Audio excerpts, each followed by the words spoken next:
Good morning, Year 4.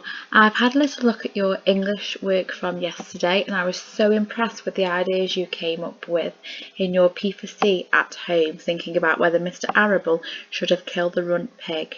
The children who are in school at the moment did this as a debate and it was really exciting. We had lots of conversation between the two sides of the argument before our speaker decided that no, Mr. Arable shouldn't have killed the runt pig. So it was really exciting to watch. So well done to everybody both in and out of school. So with those ideas in mind, today we are going to be magpieing features of persuasive writing. So moving into the end of this week and next week, you are going to be writing a persuasive letter to Mr. Arable and you are going to be trying to persuade him not to kill the runt pig. Okay? So to start our lesson then, letter writing. What do you know already? So what year 4 features do you think you might see in a letter? Okay, for example, what comes at the beginning of a letter or at the end, and how does a letter get to its location? So what does it need to get to the person it is written for? Okay, so pause the video and let's think of all the things we know about letter writing already. Okay then, so I had some ideas and I had that we need to put an address so it gets to the person it's meant for. It's written in the first person. There's always a reason why we write a letter, so they have a purpose. Our letters are organised into paragraphs. They can be informal, so if you're talking to somebody you know and you can be quite relaxed in your writing, or they can be formal, so they'll be more posh. Okay, you'd have a salutation, so dear Mrs. Knowles or dear Mum, and you'd have a sign off which ends your letter. So see you soon, Miss Cook, for example. Okay, so we're going to look at a waggle now of a persuasive letter. And this letter is a waggle that Miss Gaskell has written, and it says, "To the teaching staff, I would like your support with my proposal to reduce break time for Key Stage 2 children. Break and lunchtime at Waterside make up a total of 6 hours and 40 minutes throughout the week. In my opinion, that is a significant amount of time being wasted with children simply running around and not participating in learning. My suggestion is to remove first break entirely and reduce lunchtime from 60 minutes, 1 hour, to 30 minutes, half an hour, which is adequate time for the children to eat, use the toilet and get some fresh air. Here I have outlined my main reasons for making this proposal. First and foremost, a school purpose is for children to learn. Children get to play when they are at home. Some may argue that break time is vital for children to relax throughout the day. I, on the other hand, disagree, because they are able to relax from 3 p.m, which is when our school day ends, until their bedtime. Additionally, children have the weekends and school holidays to play. Increasing the amount of learning time is crucial for the children because it will increase the progress they make, so it will improve the amount of opportunities available to them when they are older, allowing them to have a brighter future. Furthermore, statistics show that break and lunch times are when the school has to deal with the most friendship problems and medical emergencies. By reducing the amount of time the children are at break, we will reduce the chance of children falling out with each other. In addition, the increased amount of learning time will allow us to spend more time teaching PSHE, where we can equip the children with strategies to deal with friendship problems in the future. Finally, I strongly believe that it is a waste of teachers' time to look after children at break. Reducing the amount of break time will reduce the amount of time teachers have to spend supervising children during unstructured play and allow them to do the job they are trained to do, inspire the children with their learning. In contrast, I am aware that fresh air and exercise is important for our young children and that this can aid learning. However, how much of this do children really need? Much of this time is only spent talking to friends and running around, all of which could be done in a shorter break time. To conclude, I consider it my responsibility to do what is best for the children, even if they may disagree, and reduce the amount of break time. In my experience, the more learning time the children have, the better progress they will make. Consequently, they will perform better in their assessments, have fewer friendship problems, and be well prepared for the challenges of secondary school. Yours sincerely, Miss Gaskell.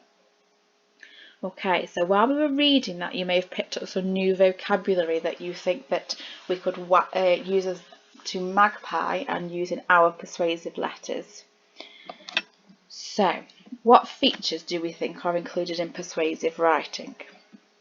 So in our steps to success, I have identified that we need to write in the present tense, that we use conjunctions and emotive language. Okay, so we're trying to make make the reader think the same as us. So we're trying to persuade them by appealing to their emotions.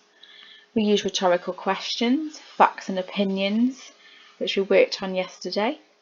We use paragraphs, and the opening paragraph hooks the reader. The conclusion summarises the main points. We use some adverbs to link our ideas, some fronted adverbials, and of course some high-level vocabulary. So we talked about informal and formal writing earlier. So this is quite a formal letter because it is speaking in a posh words using high-level vocabulary. So, using our Waggle then, I want you to text mark using our steps to success. So you have the Waggle and you have the steps to success. So if you created a key, so you decided you wanted to look for the present tense and shade that in purple. So you would go to your Waggle and you would find an example of the present tense, okay? So there's an example of the present tense. That's not a very straight line. Okay, so I've text marked my Waggle. For example, if I wanted to find a rhetorical question, I would use a different colour. And I can see here, I found a rhetorical question. How much of this do children really need? Okay, you are used to text marking by now, year 4, so use your different colours and text mark finding the features we've identified for a persuasive letter. So pause the video and do that now.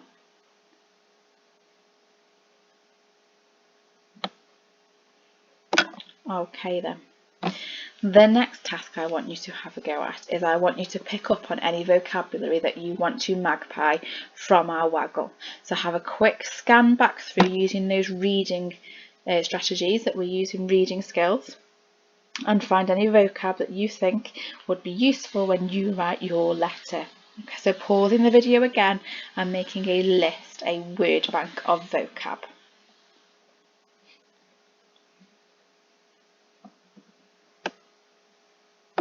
Okay, then year 4, I've picked up some vocab. I've got examples such as additionally, so an adverb, adequate, proposal, throughout, entirely, it is my belief that, imperative, that means it's really important, it's vital, statistics show, so I'm thinking about my facts, I'm backing up my points with evidence. On the other hand, so I'm using an opposing conjunction. Okay, so using this vocab then, I want you to try and write some sentences that you could use in your persuasive letter. So remember, you're writing to Mr. Arable, okay, and you're talking about whether he should kill the runt pig. So you could use, for example, I'm going to use it is my belief that, which I've magpied from the Waggle. It is my belief that you should not kill the runt pig because everyone deserves a chance at life. Okay, so I have used my magpied vocabulary in a sentence of my own. Okay, so I could now back this up with a point, so I could use another of my magpie vocabulary, and I could say statistics show that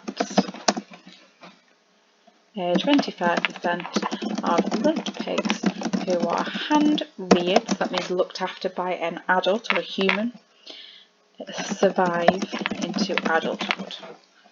Okay, so now have a go at yourself in your books or on your paper.